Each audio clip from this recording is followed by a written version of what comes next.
Wait, did you use the last of the honey ginger tea? This was my emergency podcast tea. It was a high-stress email situation. A genuine emergency, just of a different kind. I'll buy you more tomorrow, I promise. Okay, I'll forgive you. That little moment of panic actually reminded me of something. We got a comment on the last video that really stuck with me. Oh yeah? Which one? It was, how do you know if you actually miss them or if you just miss the feeling of having someone? Oof, okay. We're just diving straight into the deep end tonight. No small talk. Right? But it's such a real question because the feelings get so tangled up. Is it loneliness or is it actual loss? I think missing the relationship is missing the structure. The good morning text, the default person to see movies with. It's like missing a chair you always sat in. You miss the function of it being there, not the chair itself. Yeah, you miss the shape of someone in your life. But missing the person, that's different. That's the specific stuff.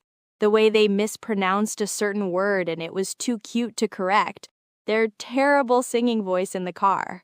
The irreplaceable stuff. My ex had this laugh, this really weird breathy snort. Objectively, a terrible sound, but hearing it meant she was genuinely happy. And I remember missing that specific ridiculous sound. Not just having someone laugh at my jokes, that sound. See, that's exactly it. For me, it's always smells. There was this guy who wore this specific cheap cologne. Nothing fancy.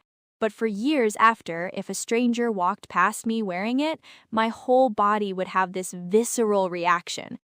Stomach would just drop. It wasn't a thought, it was physical. For me, it's a song. There's a Bon Iver song I can't listen to.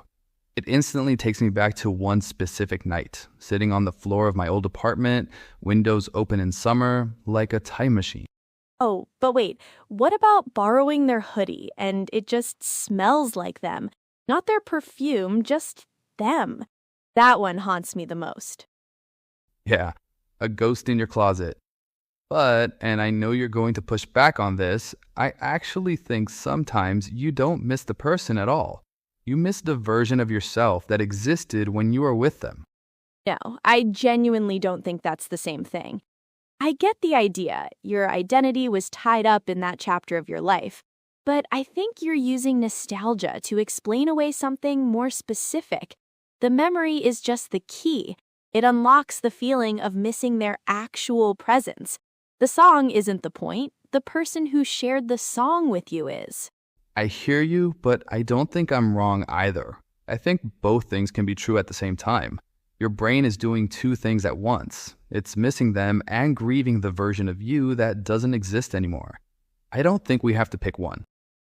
Okay, that's actually fair. I'll give you that. And I think our brains make it worse. After someone's gone, your brain starts editing. It keeps the soup when you were sick memory, cuts the massive fight 2 days later over something ridiculous. It smooths every sharp edge. You end up missing a fictional character. A perfect, idealized ghost. And then you grieve someone who never quite existed, which is a very specific kind of painful, actually. But I think there's a moment, a real one, where you know it's them.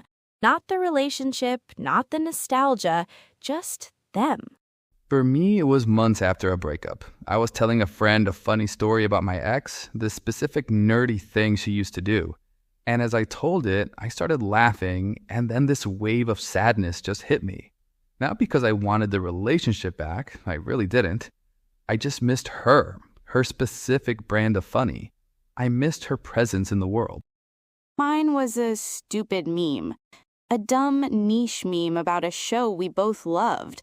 And for half a second, my thumb went to send it to him. Pure muscle memory. And in that split second of remembering I couldn't, the ache was so sharp.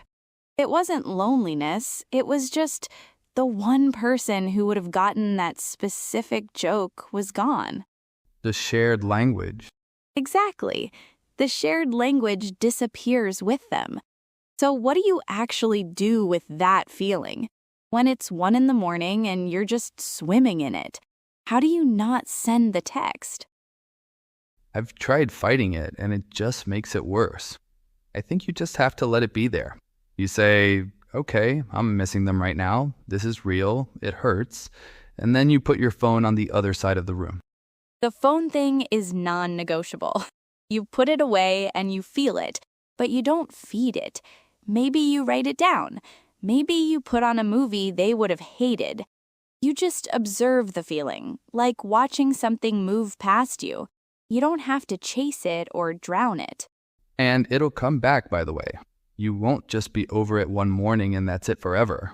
You'll be fine for weeks and then see their favorite cereal at the grocery store and feel like you've been punched.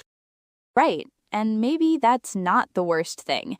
Maybe it just means they mattered, that something real was there and it left a mark.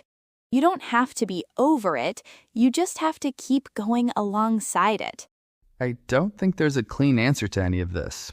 You figure it out slowly, and some of it you just carry. That's probably the most honest thing I can say. Yeah, no neat ending.